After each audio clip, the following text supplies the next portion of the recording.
And hey, hail to the king. Sorry, guys. No, it's fine, Oh, man. no, not at all. No. It's all good. You do creator things, you know. Oh, good Lord. Yeah, Creators need to sleep and drink coffee and you know. It wasn't even that. It wasn't even that awesome. It was just, hey, I spaced it. It's all good. I was out for a walk with my son. Oh, well, family first. We always say family before pod. Oh, yeah, totally. When did we ever say that? I always say that. You did. Leo tells me that all the time. That's why. No, he doesn't. You know what? No. Oh, okay. Yeah, he totally does. Sorry. I'm sorry, Mr. So, welcome to the show, Erik Larsen. Mr. Erik Larsen. We would have had a wonderful introduction for you at first. It would have been like spectacular fireworks going on. Sorry, do you want to? You were going to do it. Do you want to just like speed through it and just be like, he's here? Yeah, he's here. Don't even worry about it. Don't even worry about it. Okay. I know who I am. That's about all I got figured out. I mean, if you forgot, we could tell you. We've read your wiki a few times, so you know. Cool. You know. How have you read your own wiki? I do have my own wiki. No, you do. Have you read it? Do you read it? I occasionally will read it, and then I'll want to fix it, and it'll be like, "You can't fix your own wiki." And I'm like, yeah, I can only imagine what that's like. Like you look at it as like, I didn't do that. I did not write that. I did not say that.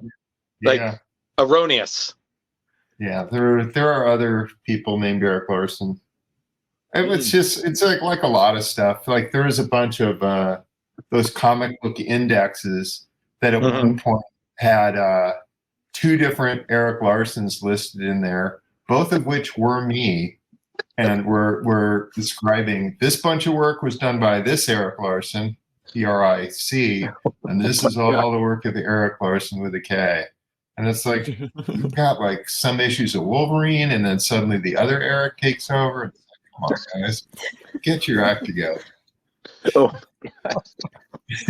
wow. So you've been in the industry, not only just mainstream, but doing fanzines and stuff for close to 40 years now, right?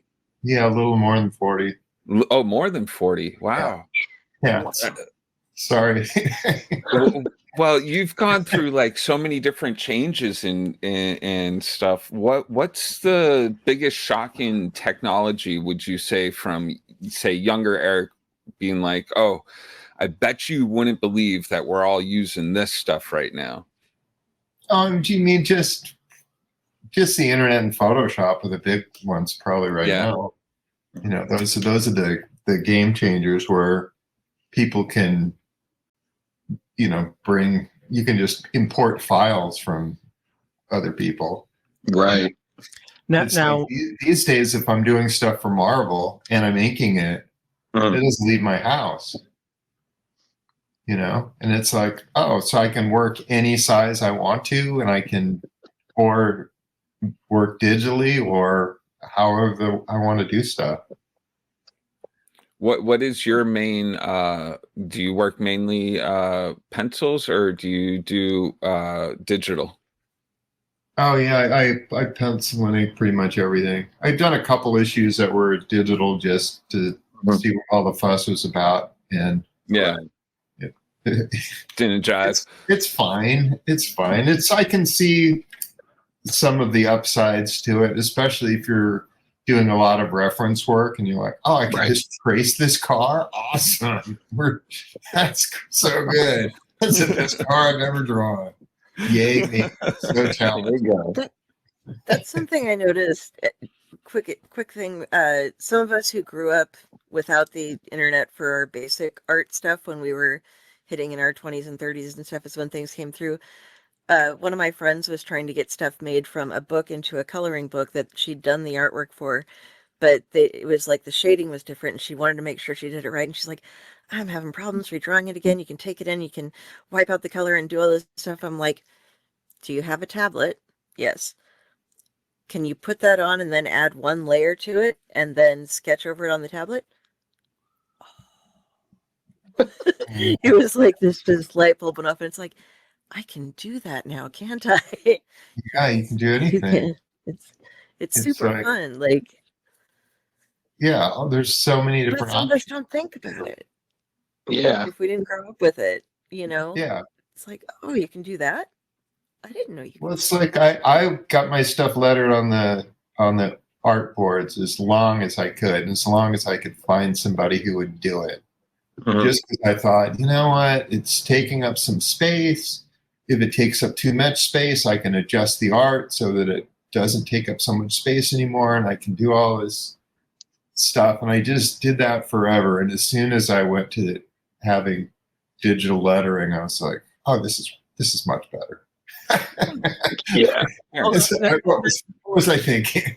I mean, I don't know that the end result looks better. I think there's still something aesthetically pleasing about hand lettered work where you can go, oh, look, all the W's are different from all the other W's, and yeah, two O's next to each other, and they're clearly not the same letter O.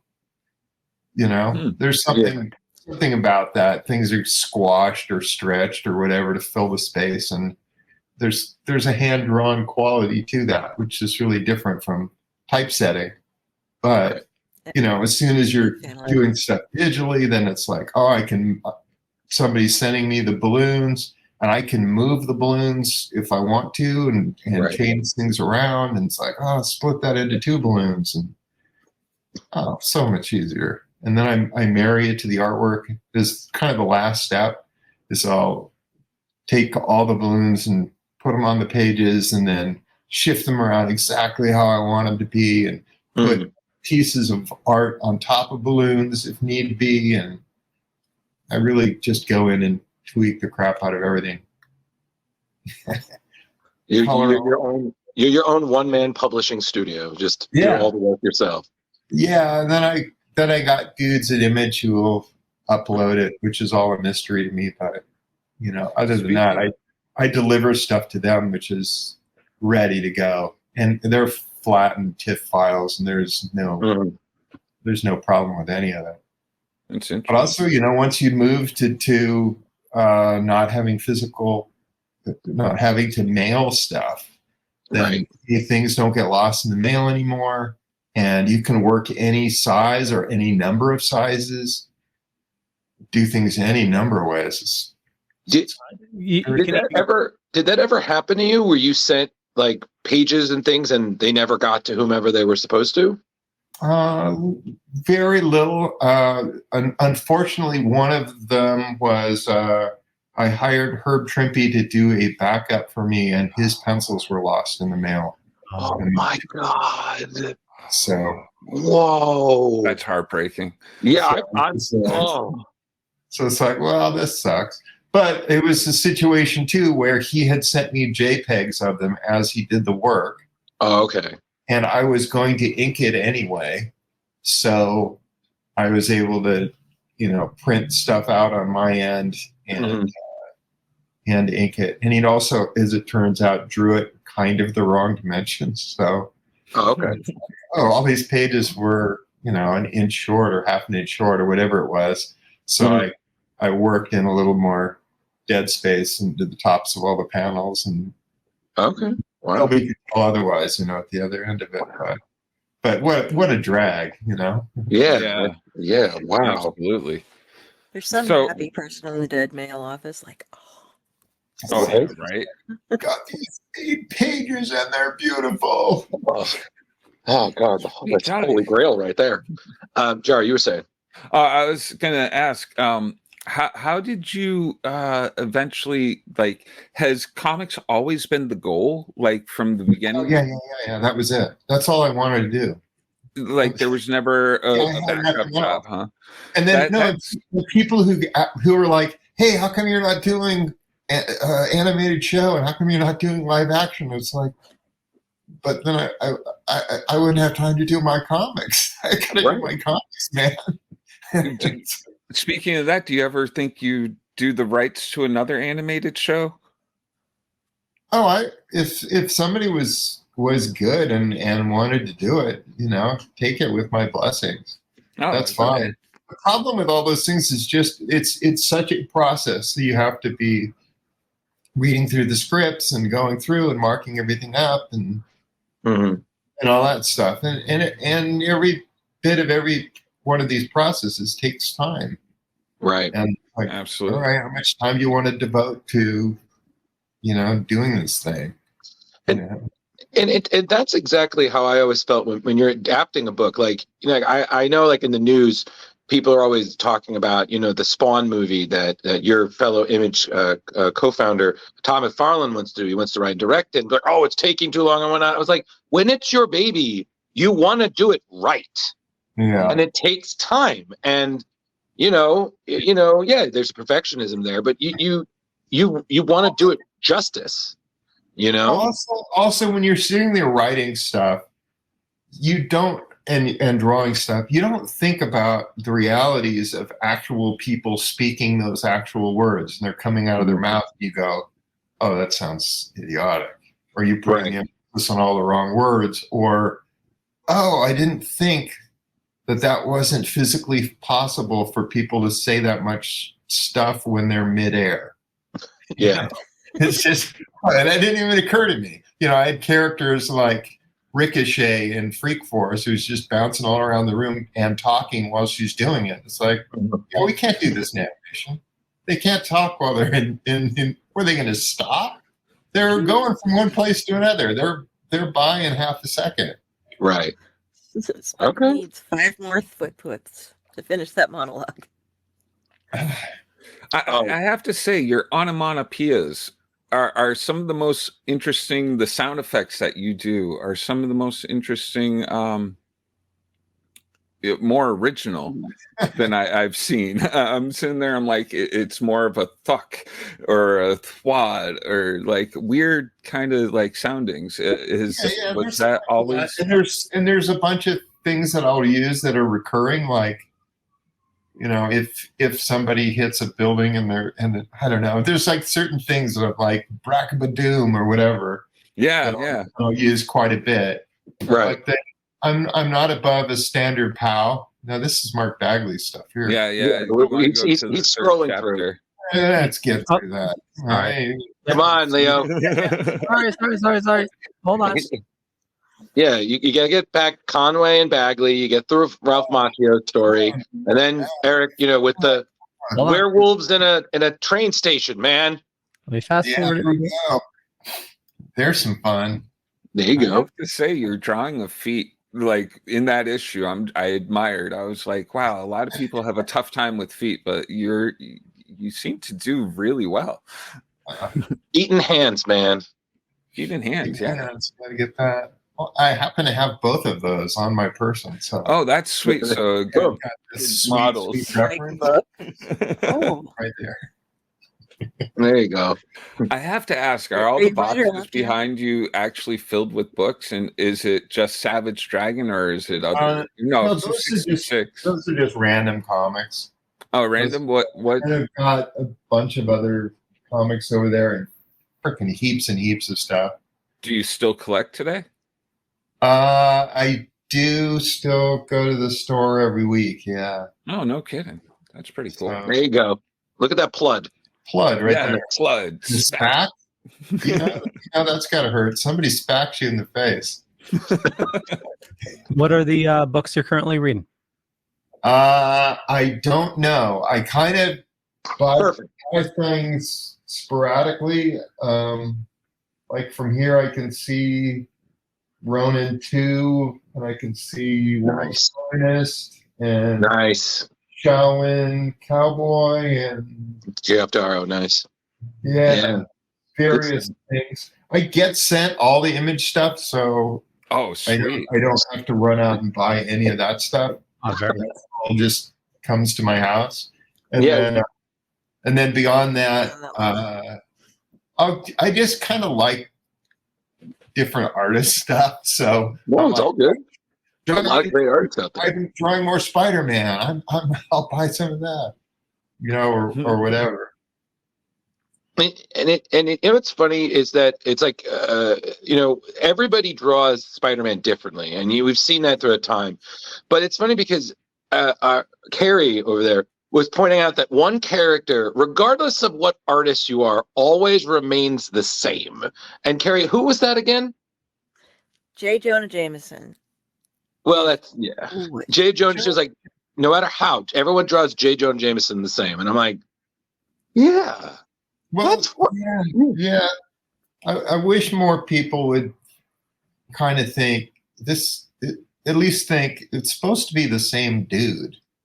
You know, that should at least, because if you have 10 different artists and they're all drawing, you know, whoever, Obama, you're going to look at it and go, okay, I can tell that they're trying to draw the same guy. Right. But when a bunch of different people are drawing Peter Parker and they're just making him look like whatever. Right. Like, I can't even tell that this is supposed to be the same person, much less is the same person. Yeah. Right. Characters that are gaining weight between pages or panels, whatever. And it's always so funny because I think the thing I always notice that everybody does differently is the eyes on the Spider-Man suit and then the webbing under the arms. Yeah. Like, I'm like, that always like disappears. And I'm like, why? Like, it's so funny. So random. Yeah, no, a lot of it's pretty different. Yeah. And I'm if I do any Spider-Man stuff anymore, I usually try to go, okay, well, what Spider-Man haven't I drawn before, rather than just do it the way I did it last time. Right. You know, let me monkey around with this a little bit, and I'll do that when I'm doing commissions too. And maybe people are crushed and disappointed, but it's like, try some stuff out. Yeah, I like the difference in eyes when they changes with his, like, almost like his pupil dilating and not undilated. I think you have a little carried away in that one story that you're just showing there. I think it was fine. A little bit too much. But it was all good. I mean, but I did have one question. So, because I noticed reading a lot of your Savage Dragon that like I was like, man, he's like the Image king of crossovers. Like, Savage Dragon has had what is it? Teenage Mutant Ninja Turtles. Like, one of my favorites was the Hellboy crossover you did. And it was funny because I forgot about this, and then I was reading, and I was like, oh my god, he had like a crossover with Wanted, back in 2006. Yeah. And I was like, what the hell, man? So a lot of F-bombs in that one. We did it. There was a Superman crossover. So yeah. So when it's something like that, when you're like like, how much of that is like, how does that work? Do they approach you? Do you approach them? Do they have any say in the characters? Like how does that work? Like a crossover, is it really two minds, or do you say, hey, can I play with your toys for like 2 issues? I'll give them back to you. You know, but I have an idea. Like, how does that work? At least for you, Mr. Larsen. Oh, I think he's frozen. Oh, did we lose him? He's so cheerful in that. Does everyone want to take a screenshot? I feel like that'd be a good meme. Right? Well, hopefully he'll come back soon. Guys, I think it's going pretty well so far. We're still recording. He might be able to hear you. Oh, that's true. Well, I hope so. Okay, I think I found it. You found what? So apparently, and we'll ask him when he gets back, Savage Dragon number 41, there is a guest star of Popeye. Okay.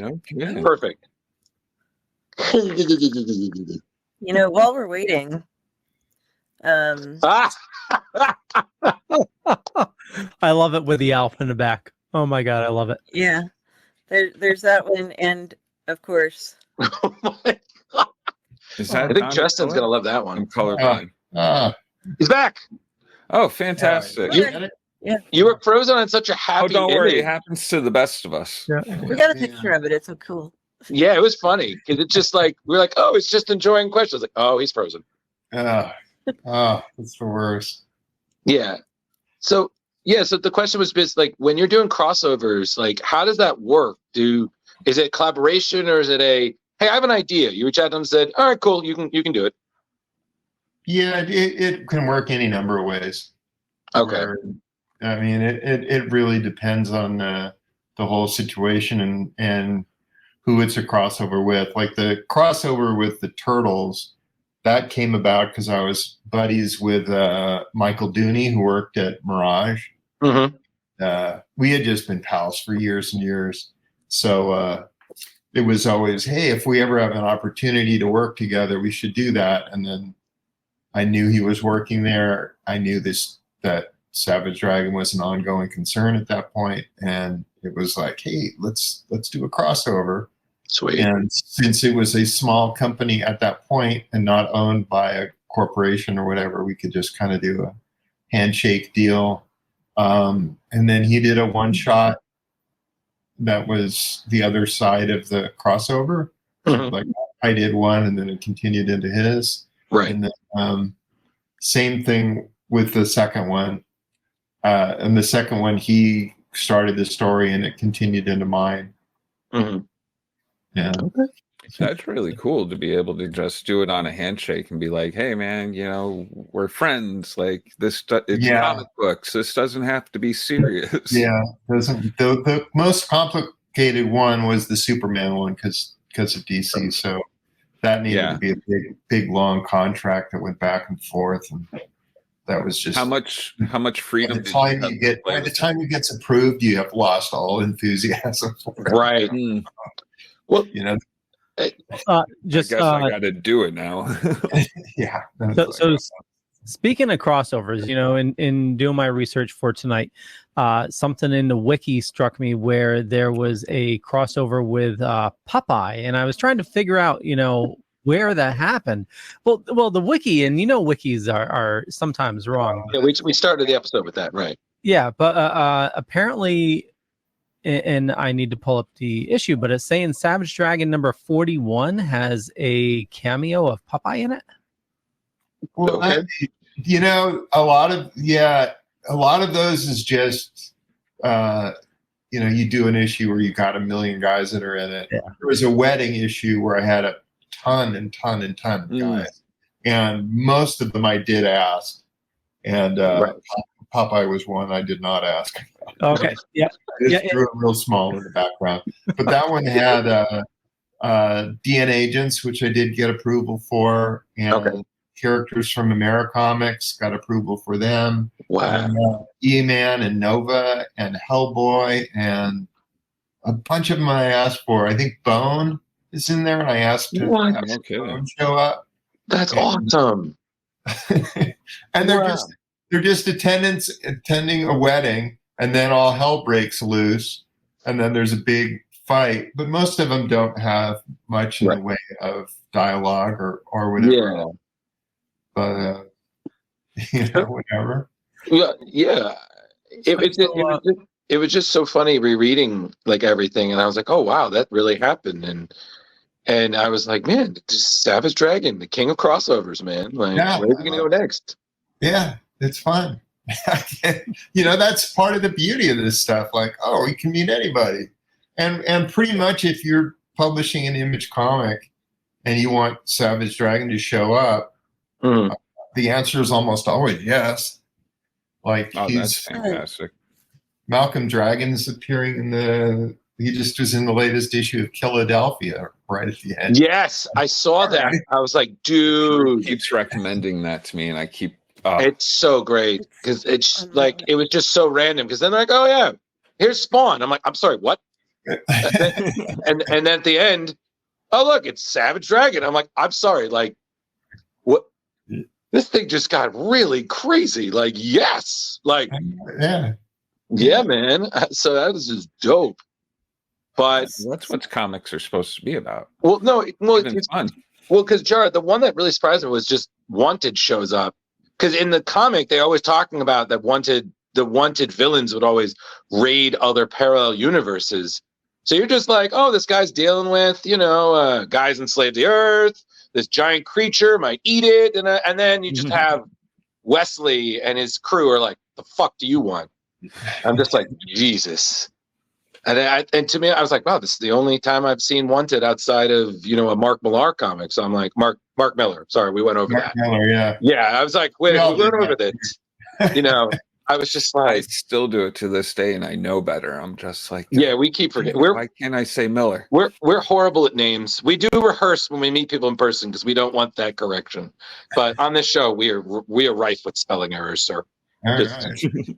you know. But no, it was just amazing, and I was just like you said, like comics are just fun.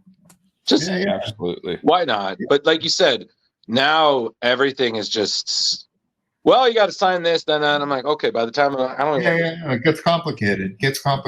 But it's nice when It works out. people don't make it complicated. And there are, occasionally guys who are just like, yeah, do whatever the hell you want. Take it, have fun. There you go. There you go. Awesome. So as a founding member of Image Comics, and you guys started off with a hell of a crew. For real. You made something super amazing for all the creators out there. You became right away just huge as far as like they're the big two and then you. And how hard was it going from like being just like the creator, not just the creators, but going into the industry and being like, okay, now we have to find somebody to do the printing and all of that kind of stuff. Because I don't know if that's. We were with Malibu for a year, and that was kind of our training wheels, where suddenly we were being shepherded into the reality of, oh, you got to write solicitation copy, and this is what that entails, and then you have to deal with the printers. This is what that entails. So eventually, we were talking directly to people who were printing our books on a fairly regular basis, and that just became part of our day-by-day reality. Like, this is something you do, But like when I was at Marvel earlier, I didn't think I ever talked directly with anybody who had been coloring my book or lettering my book even until kind of right towards the end where I started to build something of a relationship with Chris Eliopoulos, who is lettering my Spider-Man.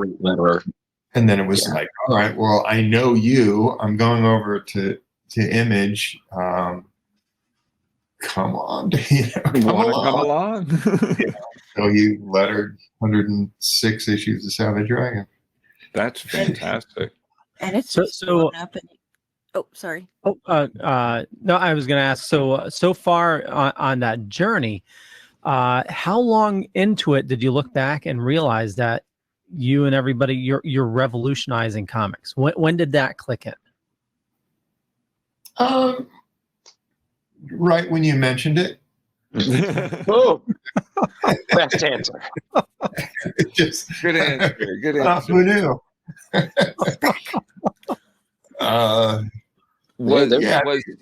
think we were just making comics, and I think we thought, okay, we're doing the same thing that we were doing before, except now we get to own it. And other companies had things where they could own it too, so it didn't seem like this was so crazy different. But we also created the kind of company that we would have wanted to work for if we were, creators working for somebody else's company. Right. So there is definitely some of that is going on. We're like, all right, well, if I was working for somebody else, I wouldn't want them owning a piece of my stuff. I wouldn't want them owning the trademark to my logo or this or this or this. You make your list of things, your unconditional demands. And that was kind of how we wanted it. It's like, let's just set this up so that's everything we would want it to be. Yeah. I just remember back in the day, I was in high school at the time, and comic geeks. Oh, we all were. Yeah. There was a time. Well, I mean, talking to my friends, it was just. 20s when Image started. So. Oh, sorry, what was that? I was in my 20s when Image started. I wasn't like so much older. Awesome.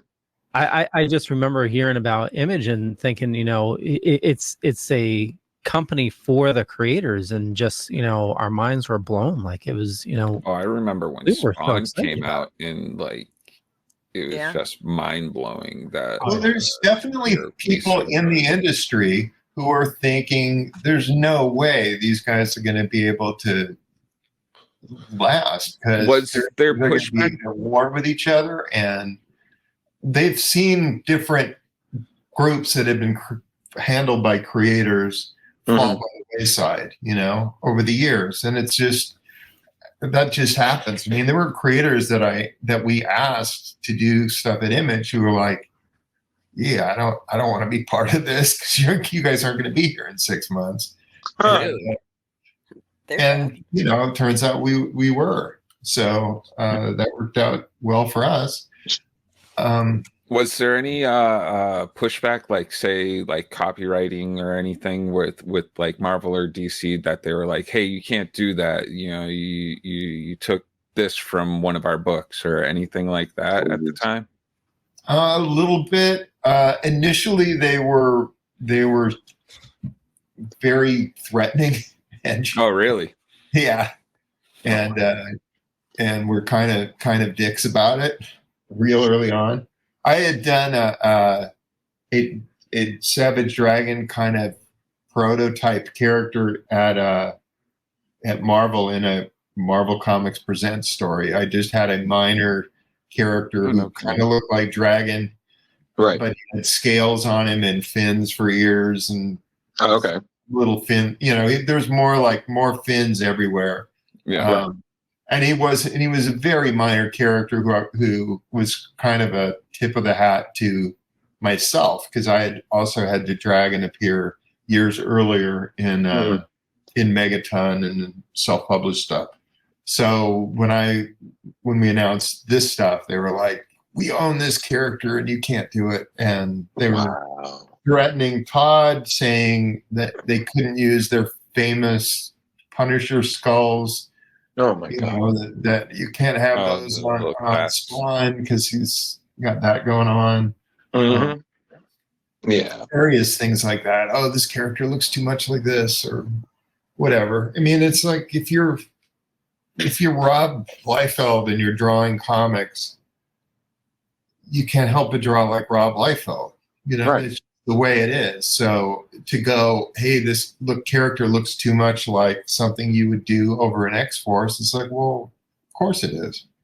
Yeah. It's drawn by the same dude. He's going to have the same kind of facial structure and, and all the rest. Yeah.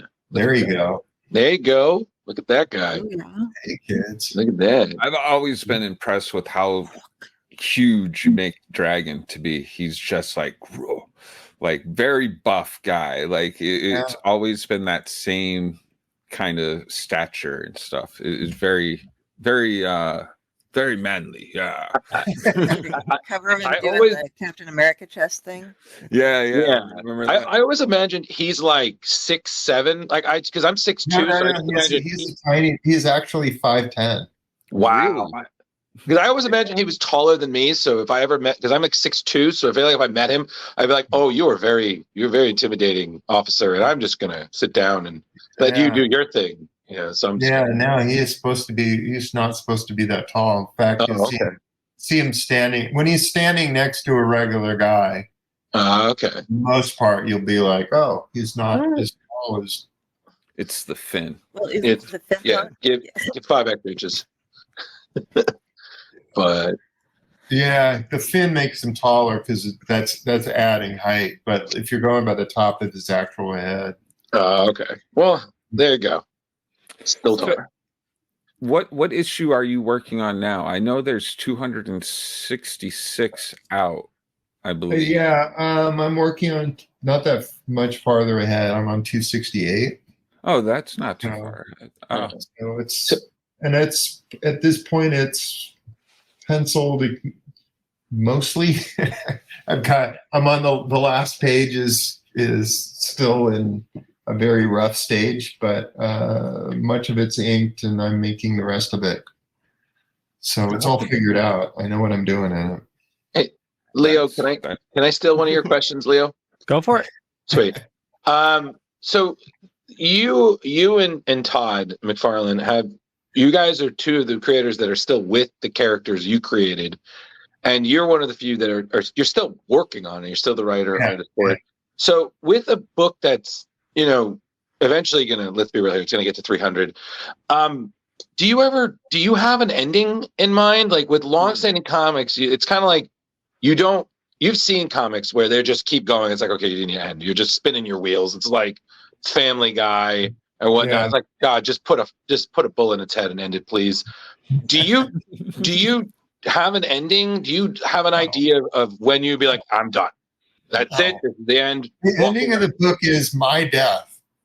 Okay. All right, cool, guys. And if there's all sorts of stuff that's hanging, oh well. Oops. Kind of. I kind of treat it like any issue can be the last issue. Okay. And hopefully there's not too much left hanging, but every issue I kind of go with, I'm going to make this big and cool and explosive and all kind of cool shit's going to go on. And and then, somebody had asked if I had written and drawn an issue that I'd squirreled away somewhere, that in the case of, in case of fire, break glass kind of thing. It's like, that would be so impossible to do an issue like that. Because like, when do you set it? Because right now, I've had the characters. I was gonna say age in real time since the book began. Right, so you're ever evolving. All the characters keep getting older and older and older, and then they have kids, and then those kids have kids and stuff like that. Yeah. So it's like right I'm now doing some issue that I'm squirreling away to be like, okay, well, how old is everybody? Right. What year does this take place? There's just way too much unanswered stuff that it would be impossible for me to do that. And then I would sit there all the time afterward going, God, I'd like to kill that dude off, but I got that last issue sitting there and he's still alive. So I gotta keep that character. Damn, I really wrote myself into a corner with that one. Okay. What was the story always meant to be so linear like that? Did you have from the beginning, all right, I'm going for this, and we're going for years, decades? Like, I knew. When did you know that Dragon was going to have a son and all that? Was it when you decided he was going to have a son? Like all of a sudden, bam. Kind of, yeah. It's very, it is very, very spontaneous, but so is life, like your life, you go, oh, I'm going to do this. And everybody has plans of, I'm going to do this, and then I'm going to do that. And then you find out, oh, okay, that's how things are going. So I'd written and drawn my own Dragon comics when I was a little kid. And those were all unpublished. And then at some point, I had drawn 2 Dragon stories that were in a book called Graphic Fantasy. Mm-hmm. And those kind of were the end of my kids' stuff. Like this, in those stories, Dragon used to be part of this government super team, and he was now trying to raise this daughter and stuff like that. So I'd had all these little pieces that I was paying off all this stuff that nobody could read because they were in a stack in my bedroom. But when I came and did stuff at Image, I was like, I've got those 2 stories. So my initial thought was, I am going to start in a completely different place, and I'm going to get to those 2 stories. I'm just going to eventually work those into continuity so that they're essentially the same stories that I did when I was a kid. So that was my initial goal. And then I got to those issues with issues 63 and 65. Mm-hmm. And then at that point, it was like, well, I can do anything. I have no place that I need to go at this point. I can just go off in any direction I want to. Woohoo! Now, your book says you have an editor, and at one point it was your wife. Yeah. I still don't really have an editor. I was wondering. I've got a dude who I kind of will occasionally bounce ideas off of. He's kind of has been a continuity cop to a degree. So, that's interesting. So it's like, hey, you've done that before or whatever before. Look out for that. That Was going to be another of my questions. You have a Drew. I'm sorry, what? You have a person that will be like, oh yeah, that happened back in issue 116 where Dragon blah blah blah. Yeah. There is that sort of thing where there will be occasions where I'll be, God, when was the last time that guy appeared? And some of that I can find on the wiki. But if I need like a quick list of who's even alive at this point, Right. He's good for that. We try to keep a running tally of subplots that haven't been resolved, just so I can be like, let's not have there be too much of this stuff. But there are still characters that you haven't seen for years and years, and occasionally it's like, all right, well, we haven't seen whoever in forever, so what have they been to? Know what I found impressive also? 266 issues and no gimmick covers. No glow in the dark, no fully embossed, no metallic variant. I mean, you get some variants, but like it's no holographic cover. Really keep it tight for your following, like the fin heads. Like I wasn't into that. That wasn't fun to me. So I don't mind there being occasional alternate covers or whatever, but I never was like, oh, it's glow in the dark, I need one of those. I found that impressive, especially coming through the 90s. Like, that's got to be a badge of honor. We have a segment called Variant Watch because we were doing our news and we realized there started to become so many variants. And it was like, what was that one week? If we counted, if we were going to do every one of them, it would have been like it was 17 or something like that. Some crazy amount of variants. It was absolutely insane. Well, some books too. I mean, I get all the Image stuff, right? So if there's variants on a book, they send me all the variants. Oh no! Cool. Some of these books were like some of these books. I'll get like 20 copies of the same book because there's all these different stores everywhere are all like, "Yeah, we want to do a variant over here." Oh, you even get those? That's crazy. That's awesome. No wonder we got so many boxes back there. Yeah, I know. It's not awesome. It's not awesome. Okay. It's horrible. Like you think like DC Comics are the greatest comic book company ever until you're on their comp list. And same thing with Marvel. It's like once you're getting everything, it's like, holy crap, they're publishing Mad Balls? What the hell? I don't need that. Why are they sending me Top Dog? I don't need this. Right. Do you actually, Kari, you had a question there? Yeah, Kari. Yeah. So, you've gone through all the ranks of the different of the different roles you can play. You're currently a CFO, and Image has so many different imprints and stuff. I know, like Ghost Machine is just coming out really soon here, but everything else that's been there before. What exactly is in your role as CFO? What falls into your purview in that role? Because I don't know what that means. Same. It's a nice title.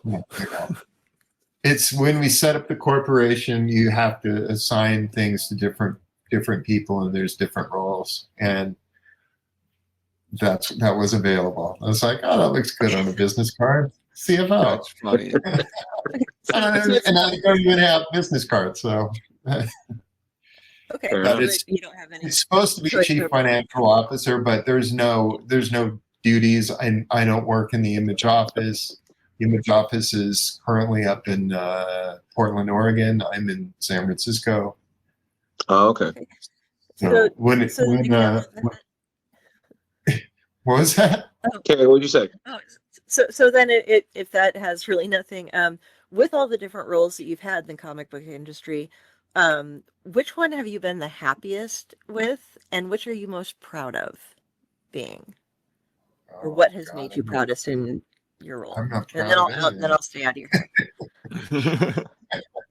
hair. I mean, I guess just being a cartoonist is really the thing that's what I wanted to do, was just write and draw comics. And it's gotta be the greatest. Every part of it's a pain in the ass.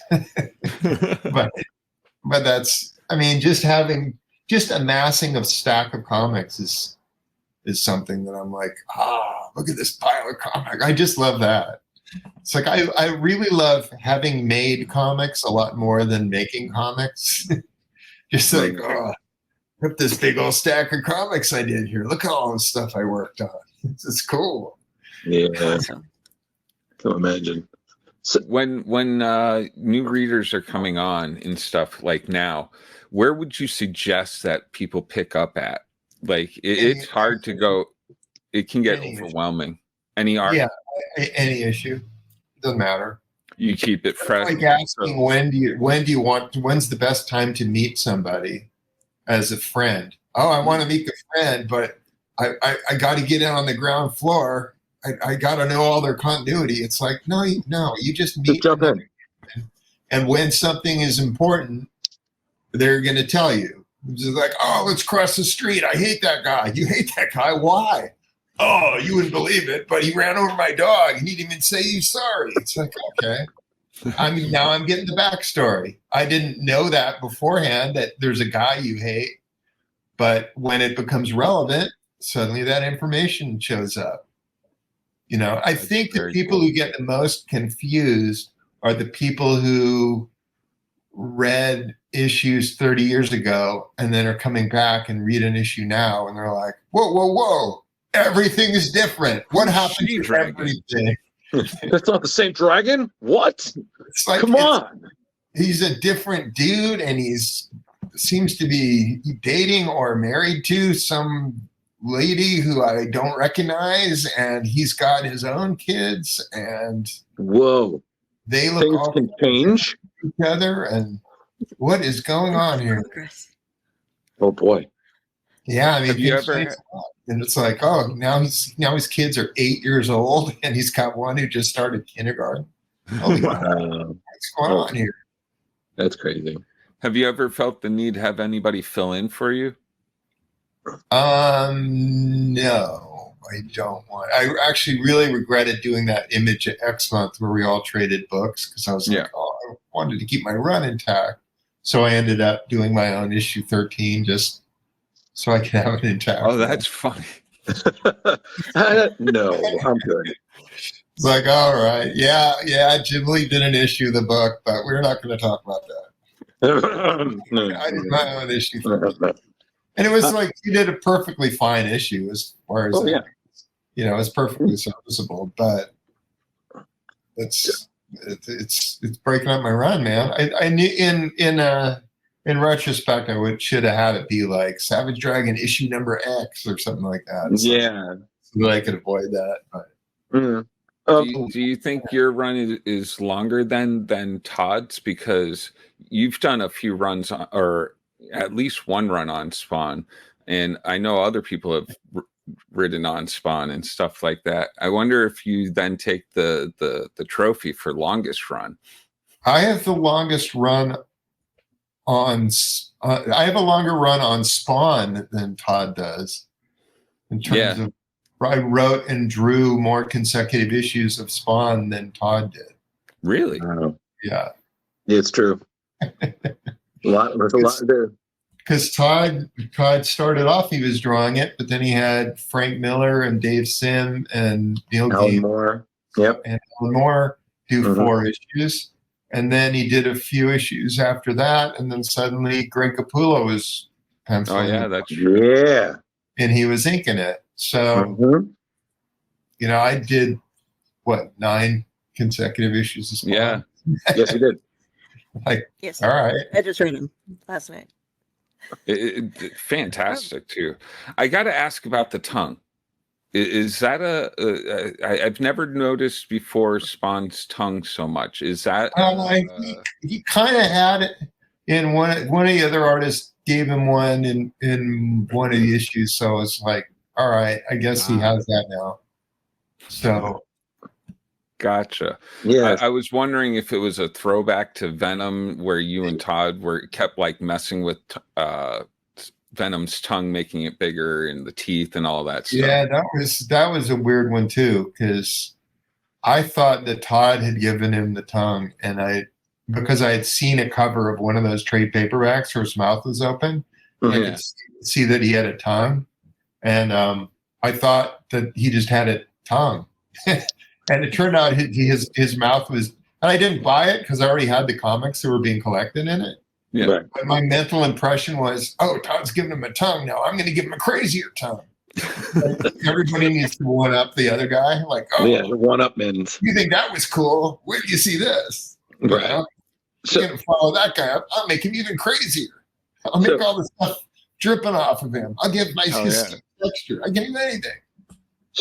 So I had one question. When you're writing the character, like with like Savage Dragon and all that, do you have a voice that it sounds like? 'Cause, I mean, again, when you did the animated show, Dragon was voiced by the great Jim Cummings. But it's all my voice, really. Okay. And I don't sound that threatening, so what the hell? Speaking of voices, Jar Jar, you had a Jar, ask the question. Oh, I hear you do a wicked McFarlane voice. Oh, serious? Yeah, I hear you do a great impersonation. Do you happen to do these at meetings? Yeah, damn, Jar. That's all good. All right. You don't have to right now, but all right. I'll slip into it if I ever start talking about. Oh boy, I was talking about. I don't know. Okay.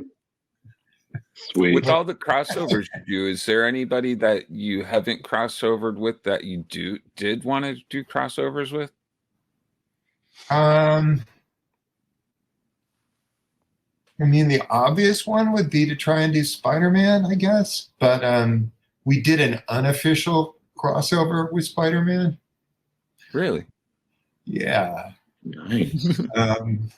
Yeah, there was a crossover of Savage Dragon and Destroyer Duck that Steve Gerber wrote. Right. And at the same time, he is doing Spider-Man meets Howard the Duck. And if you read the two stories together, they bump into each other in the dark and stuff like that. So we actually in our comic kidnap Howard the Duck and put him in a witness relocation thing, and he gets dyed green, and Beverly wears a wig, and he gets a new name, and they're off to somewhere else, because basically Steve was really pissed off that Marvel was just letting anybody else write his character. So it's like, let's put him in this witness protection thing. I said that was my stupid suggestion, but it was enough to get him to actually complete the work, because at one point he was going to bail on their story. So it's like, all right, let's get you through it. Let's do it this way. I've never worked with a more tortured individual. Oh man. Oh my gosh. But it's like, I see how writers can take forever to get stuff done, because he really struggles with all this stuff. I'm not that guy. How long would you say it takes you? I'm sorry. Go ahead. I like The Thing. I think it'd be cool to have The Thing do a crossover with The Thing and the Savage Dragon. That'd be a nice fight to. Yeah.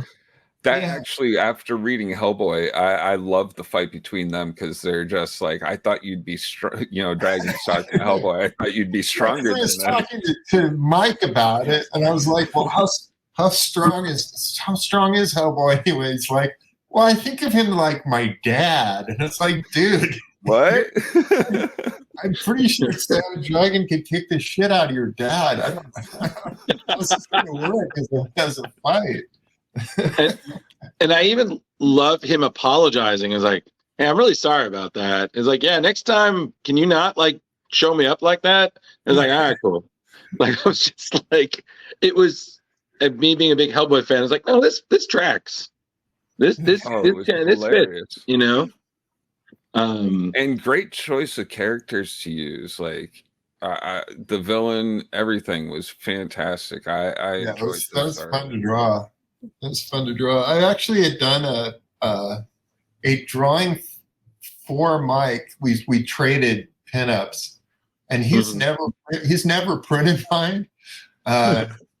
So at some point it'll show up somewhere. But but I drew in that I made zero effort to draw Hellboy on model. I kind of in this pinup was like, I'm going to draw Hellboy the way people would think I would draw Hellboy if I was drawing Hellboy in this pinup. Right. So he's in a pose that he would never get in. Okay. He looks way kind of crazy, expressive, dragony looking guy. And then when I have him appear in Dragon, I was like, oh, he's got to be on model, Mike Mignola, if I can pull it off. Right. I tried. You did a great job. I think it was fantastic. Like it was interesting because I've been reading the ongoing, and like I skipped forward to read those two. It was like you said, you really can jump in anywhere. Well, that's just the idea. You try to make these things as coherent as possible, and it's like that's you want people to be able to read any issue and be able to be entertained. And I don't expect that there's not going to be some small degree of confusion when you're reading an issue, because you're not going to be told the backstory on absolutely everything. But there should be enough there where you go, oh, I get it. These characters live here. They're trying to do this. And this is a guy who's getting in the way of whatever it is they're trying to do. As long as you understand why there's a conflict, then you kind of get it. So, it doesn't need to be that complicated, but good Lord, when I read other comics, I'm sure lost. The big crossover, and this gang lord wants to take over from this, and you got to show you a goddamn map of the city and what different territories people are in. It's like, holy crap! The 12 multiverses of them. I can't even. I'm so lost with so much of this stuff, and it's like I don't know where any of the characters I know even are, and what their relationship. When you're making an FBI board with all the little strings and stuff to connect everything. I think the fear state for DC, I think that was like 40 something issues for a crossover. It was absolutely bonkers to try to keep track of. The whole tie-in issues. I mean, it's just like for events now. I mean, geez. I mean, sometimes like, oh, okay, fine, but like now it's like a one event. It's like, oh, in all these time, like, why? No, just keep it simple. Yeah. But I was like, oh, I can't read all of this. I just want to read a book where a hero fights a villain. Right. Yeah. Can I get? What is so hard about that? Like, there's a beginning and an end. Oh, no. I just felt like especially comics in the past, I feel like you guys it was a little bit more focused. It was a little bit like it's about the story. Now it's just like, oh, how can we do these tie-ins and everything? I'm like, oh my God, this is so exhausting. I was just like, no, I'm good. I'm already psyched out before the issue ever gets like, nope, fine, moving on. Attention gone. It's just so much. So I just prefer reading older books. So, Spawn's How Dragon. I'm like, yeah, still good. Still got it. Make mine an Image. Yeah. 32 years Image has been around now. That's got to be a very prideful, not prideful, but like a great accomplishment. Oh, did we lose the arc? Yeah. Oh, we might have. Well, I lost him again. That's okay. We're coming up on an hour with him, so we probably we are. When he comes back, we'll ask a couple more questions, then we'll wrap it up. And so you mean by we, you mean you? Yeah. Isn't this your move? It is because I had a couple good questions that I wanted to ask. We've been fine. You go. This has been good. Was that what you're saying? Did you just say that, Leo? That our questions suck? Because you're like, I have some. No. Y'all had some awesome questions. Yeah.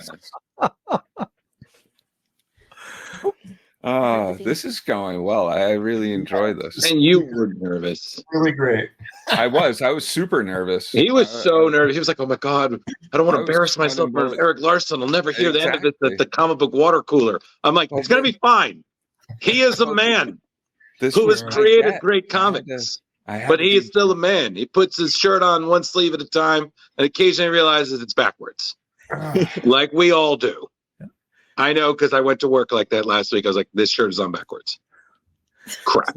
So Erik, we totally want to be respectful of your time. So I got a couple other questions for you before we let you go. This is more of an Image question. And definitely correct me if I'm wrong here, but from what I understand, Skybound is a part of Image, and Skybound just acquired Transformers. How did that come about? Is that something that like you were in the know about, or? I was not in the know about that. Okay, no worries. Yeah, like all the Image partners can kind of do whatever the hell they want to. Are you planning on making more action figures anytime soon? Oh yeah. I love if it comes up and somebody wants to do it and they're offering a good deal, then I'll be like, okay.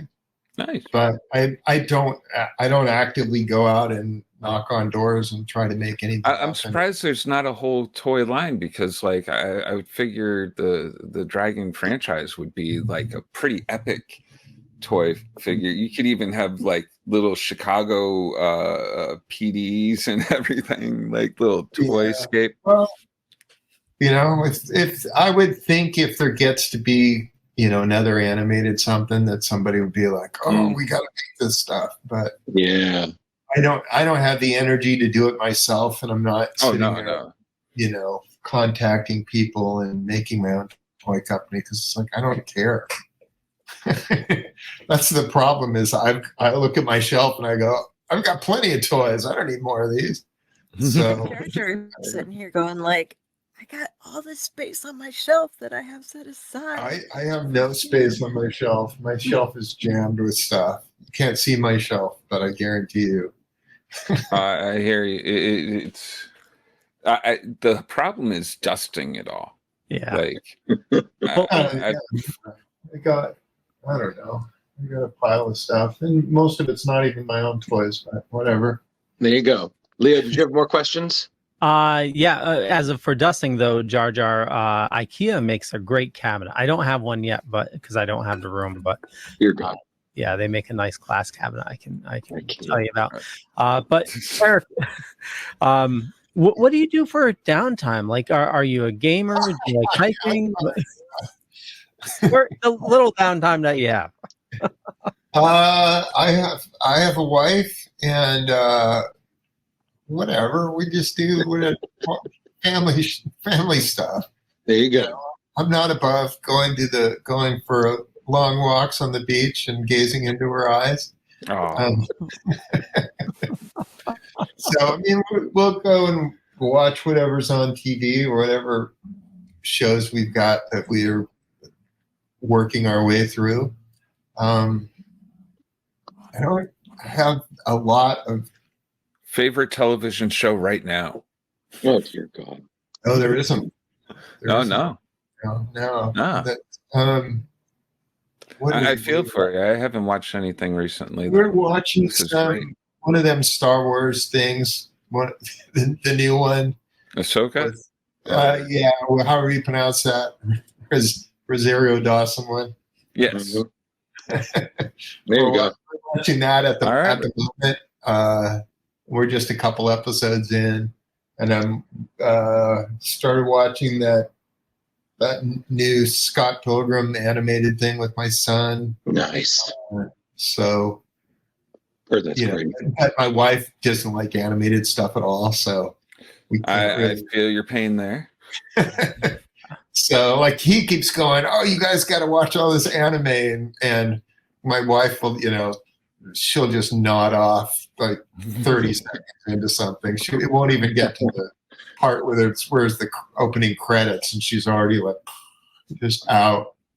So my wife's the same way. She won't watch any like superhero type show, any sci-fi, nothing. But Janie will watch superhero shows. She'll that's sit good. through that. So when there's the new whatever that show is, we'll make it through there.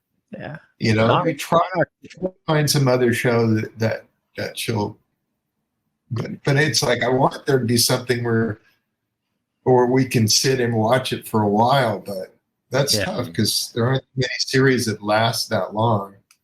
But we watched Endeavor. We watched the shit out of that, and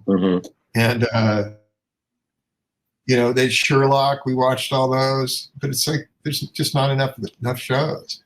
No, I agree with you. Not enough good shows, at least. I've actually had to go back and watch like shows from the past, and still you get through it within like a week, and you're just like, okay, what's next now? Yeah, that's what we're doing. We go back and we find older shows. We're watching Mad Men right now. That's our show we're binging. And I think we lost Eric again. I think we should. If he, I think we need to wrap it up. You're asking these filler questions, man. That was it for my question. I'm just saying, what are we going to ask him? What sandwich did he have for lunch next?